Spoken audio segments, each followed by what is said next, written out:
Hello students, online biology classes में आपका स्वागत है। बच्चों, आज का टॉपिक है Mendel law of independent assortment यानी स्वतंत्र अपयूहन का नियम। तो यहाँ पे बच्चों इस नियम को पढ़ने से पहले आपको समझना होगा डाईहाइब्रिड क्रॉस यानी द्विसंकर क्रॉस। ठीक है, तो आपने इससे पहले जो मेंडल के नियम पढ़े थे, law of dominance and law of segregation, ये किस पर आधारित थे? मोनोहाइब्रिड क्रॉस पर। यहाँ पर हमने केवल एक जीन की वंशागति देखी थी, लेकिन यहाँ पे हम दो जीन की वंशागति देखेंगे। जैसे यहाँ पे एक जीन है R और दूसरा जीन Y, तो इसकी वंशागति हमने देखनी है। या दूसरे शब्दों में आप इसको ऐसे समझ सकते हैं डाईहाइब्रिड क्रॉस को, कि इसमें मेंडल ने दो विपरीत लक्षण जो है वो लेकर के क्रॉस कराया था। जैसे यहाँ पे आप देख रहे हैं कि पहला लक्षण, इन्होंने मटर का जो बीज देखा उसमें आकार देखा गोल और झुर्रीदार, ठीक है, और कलर देखा मटर का बीज का पीला और हरा। तो इस प्रकार से दो विरोधी लक्षणों को लेकर के क्रॉस कराया, तो इसको हमने कहा डाईहाइब्रिड क्रॉस।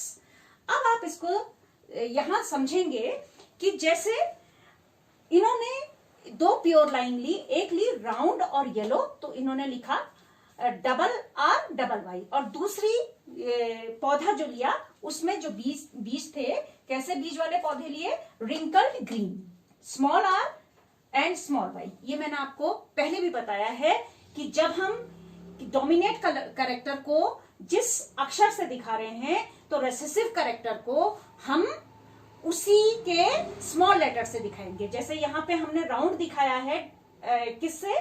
कैपिटल आर से, तो रिंकल को हम डब्ल्यू से नहीं दिखाएंगे बल्कि स्मॉल आर से दिखाएंगे। जब हमने यहाँ पे देखा कि जब हम इनको क्रॉस कराते हैं तो पहली जनरेशन में हमको जितने भी मटर के पौधे मिले वो क्या मिले? गोल और पीले मिले। यहाँ पे आप देख सकते हैं गोल और पीले। तो ऐसा क्यों? क्योंकि जब इनके जो गैमेट्स बनते हैं वो जब आपस में उनका क्रॉसिंग होगी, तो यहाँ पर क्योंकि R और Y दोनों डोमिनेट कर रहे हैं, जो राउंड और येलो को दिखा रहे हैं, इसलिए सारे के सारे पौधे जो हैं वो राउंड और येलो मिले।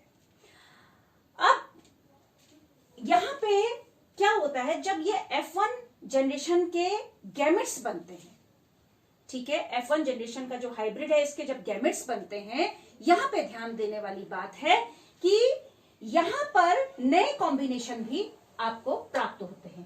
यानी RY तो आपको मिला ही, क्योंकि वो पेरेंट्स में भी वो गैमेट्स मिल रहे थे, और स्मॉल r स्मॉल y भी मिला, लेकिन दो नए कॉम्बिनेशन मिले, R capital Y and capital R small y। ये दो नए कॉम्बिनेशन आपको मिलते हैं।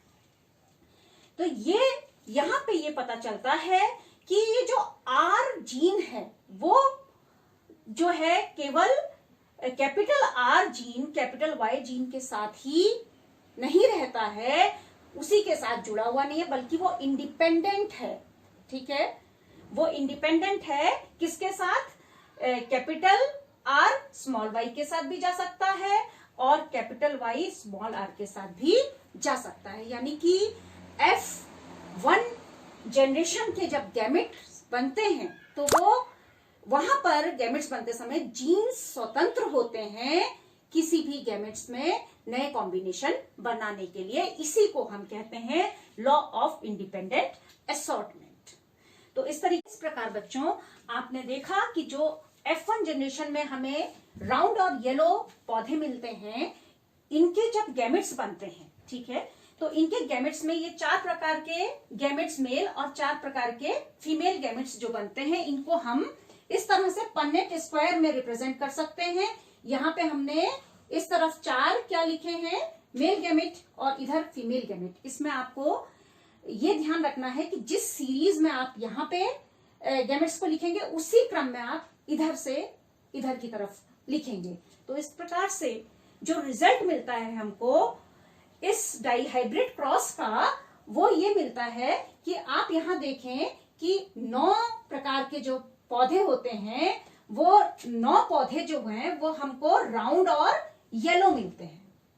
ठीक है, क्योंकि राउंड के लिए कैपिटल R और येलो के लिए कम से कम एक कैपिटल वाई आना जरूरी है। तो इस तरीके से आप ये देख सकते हैं कि इस तरह से ये 7 और ये 2 यहां बीच के, ये हमको 9 पौधे जो हैं वो राउंड और येलो मिल रहे हैं, और एक जो है वो मिल रहा है रिंकल्ड ग्रीन, जो ये ओरिजिनल था। लेकिन क्योंकि इंडिपेंडेंट असॉर्टमेंट है तो केवल ये राउंड कलर येलो तक ही सीमित नहीं है, इसी के साथ चिपका हुआ नहीं है और रिंकल्ड ग्रीन के साथ चिपका हुआ नहीं है, बल्कि हमको नए कॉम्बिनेशन भी मिल रहे हैं। क्या? Round green and wrinkled yellow, ये हमको नए कॉम्बिनेशन मिल रहे हैं। तो यहां पे भी आप इससे समझते हैं लॉ ऑफ इंडिपेंडेंट असॉर्टमेंट को। तो ये जो नए कॉम्बिनेशन है इसमें आप देखेंगे राउंड ग्रीन, ठीक है, यहां आप देख रहे हैं ये 3 राउंड ग्रीन पौधे हैं। राउंड का मतलब एक कम से कम कैपिटल आर होना चाहिए और ग्रीन का मतलब कि दोनों स्मॉल वाई होने चाहिए। और ऐसे ही रिंकल्ड येलो आपको यहां दिख रहे हैं, झुर्रीदार येलो। तो इसमें क्या होता है, क्योंकि रिंकल्ड है तो दोनों स्मॉल आर होने चाहिए, और येलो है तो कम से कम एक डोमिनेट वाई कैपिटल होना चाहिए। तो इस तरीके से ये आपने समझा लॉ ऑफ इंडिपेंडेंट असॉर्टमेंट।